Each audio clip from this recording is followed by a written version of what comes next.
Terima kasih atas kesempatan hari ini. Puji dan syukur kehadirat Tuhan Yang Maha Esa, karena atas berkat perlindungannya sehingga kita semua berkumpul di dalam ruang ini untuk melaksanakan kegiatan kita, yaitu membahas tentang program sekolah kita ke depan. Nah, di sini untuk melihat program sekolah kita ke depan, kita akan melihat kembali tentang rapor mutu pendidikan di tahun kemarin, tahun 2024, yang sudah kita laksanakan melalui survei lingkungan, kepala sekolah, guru-guru literasi,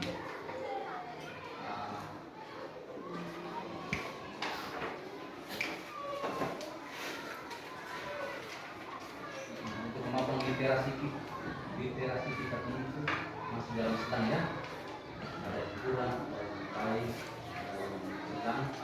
Pada literasi pada ini dia ada kategori sedang. Ada beberapa indikator yang turun dan juga ada beberapa indikator yang naik. Secara keseluruhan pada literasi kita pada posisi sedang. Kemudian yang berikut untuk numerasi, sedang dengan capainya semua turun. Walaupun semua turun, tapi kita masih pada posisi sedang.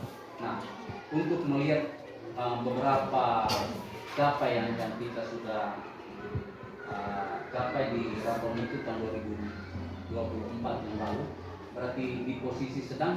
Bagaimana atau upaya kita untuk meningkat yang ada ya, sudah yang ada, terwujudnya generasi muda yang unggul, berprestasi, beriman, berkarakter, Pancasila serta berbudaya bangsa. Sedangkan salah satu yang ada 2 poin yang saya ambil pada misi untuk mendukung visi di atas. Yang pertama, mengoptimalkan layanan pendidikan dengan memperhatikan kebutuhan perkembangan peserta didik dan juga melaksanakan pembelajaran yang berpusat pada mengikuti yang 2 visi. Materinya juga belum siap, alat pelajaran yang belum siap, bagaimana kesiapan diri dan kesiapan metode pembelajaran tidak siap, maka pembelajaran pasti berjalan terhambat. Begitupun kalau guru siap semua, tapi anak belum siap, bagaimana kita menguasai proses pembelajaran saat itu. Jadi kesiapan guru dan murid, kemudian materi, tujuan dan indikator yang dicapai. Intinya bahwa materi itu ada, tujuannya ada, indikator hari itu yang kita capai. Kita berusaha untuk 99% anak itu harus menguasai indikator itu, tujuan yang dicapai hari itu. Baca itu. Kemudian bisa juga menceritakan kembali isi baca. Anak mampu tidak menceritakan kembali isi baca. Kemudian menceritakan pengalaman sesuai isi bacaan.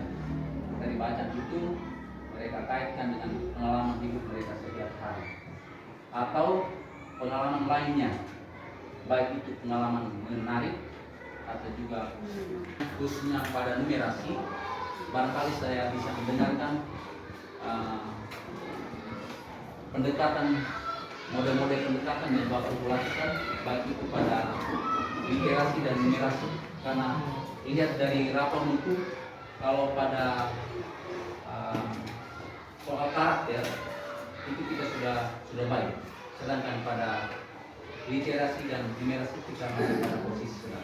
Bagaimana usaha Bapak Ibu di dalam kelas masing-masing ya untuk mengembangkan atau untuk meningkatkan literasi dan numerasi. Yang pertama tentang literasi, mungkin guru kelas 1, 2 sampai 6 bisa mendiskusikan tentang pola-pola yang dilakukan untuk meningkatkan literasi dan numerasi. Kita hanya jangan berpatok pada kelas 5 ya. Guru saya Pak? Ya.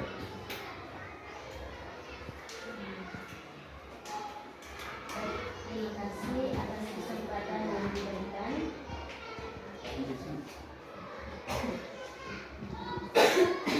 Terkait dengan literasi yang saya terapkan di kelas saya, yaitu kelas 6A, itu saya melakukan pembiasaan setiap pagi dengan cara yang pertama itu setelah masuk ke dalam ruangan mereka membaca kitab suci, membacanya bersama-sama. Setelah membaca kitab suci, saya melanjutkan dengan bercerita.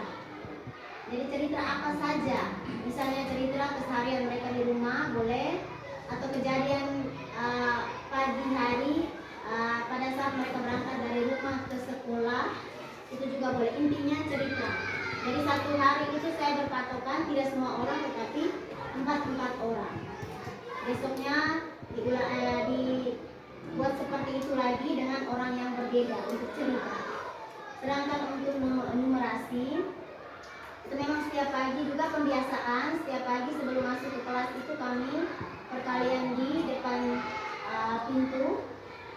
Setelah itu masuk kembali kami dengan numerasi. Numerasi itu saya memberikan 2 soal. Sudah jelas mungkin tentang berani.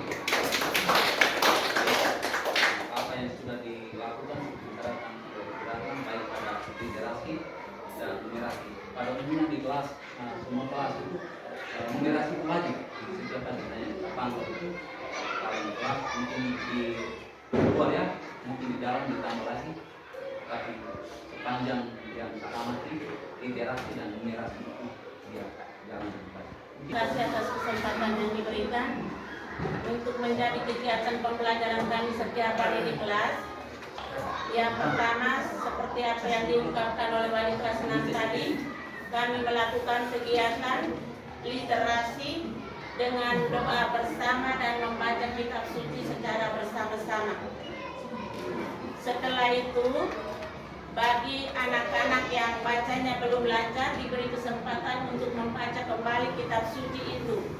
Namun dalam perjalanannya bahwa disuruh baca ulang itu sama saja, karena ini berkaitan dengan pembelajaran di rumah.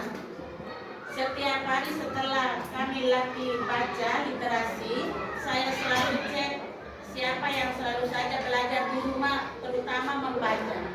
Ternyata anak-anak dalam kelas yang lamban membaca ternyata tidak pernah belajar di rumah.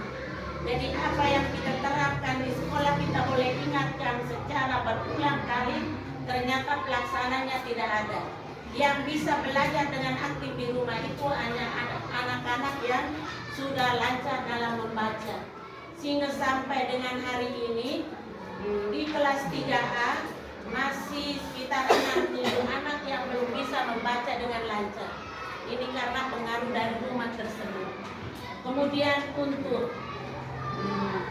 numerasi, kebiasaan kami selama ini berbaris di depan kelas, kemudian mengucapkan perkalian seperti biasa. Jadi kami pakai bagi untuk per hari. Jadi Senin itu perkalian 2 dan 3 dan seterusnya 2-2. Setelah itu menyanyikan lagu nasional. Kemudian saya langsung periksa kebersihan. Setelah masuk dalam kelas, kembali saya tanya kembali perkalian yang mereka ucapkan tadi. Mungkin hanya 1-2 anak yang bisa mengucapkan dengan benar, tetapi banyak anak tidak bisa menjawab dengan benar karena di luar itu mereka secara bersama-sama saya lihat mulut mereka itu juga kurang jelas mereka buka mulutnya. Lalu dengan cara itu saya mulai beri tugas, nanti pulang hafal perkalian, misalnya perkalian 2 dan 3. Datang besoknya saya cek, ternyata mereka tidak belajar. Sehingga mungkin dengan kelemahan anak ini orang tua di rumah pun tidak bisa mendukung untuk anak bisa belajar dengan baik karena prinsip mereka itu bilang kayu batu juga naik gitu, sehingga tidak ada dorongan yang kuat untuk bisa belajar. Contoh yang kecil lagi, kalau misalnya pekerjaan diberikan paling kurang misalnya hari ini 19 anak yang sekolah, besok datang kita periksa paling tinggi 10, 11, 12, yang lain tidak kerja. Lalu ada anak mungkin takut dengan PD itu mereka mulai tinggalkan sekolah. Jadi itu menyebabkan dalam kegiatan belajar mengajar di kelas itu kami kurang lancar karena baca tulisnya belum lancar. Sehingga pada saat ulangan diberikan soal misalnya isian singkat, ternyata ada anak yang tulisnya memang tujuan maksudnya benar, tapi masih ada huruf-huruf yang mereka lupa. Itu karena pengaruh belum baca lancar. Jadi mungkin itu saja saya kembali. Baik, terima kasih yang telah menceritakan perhatian kita semua. Saya menyampaikan terima kasih dan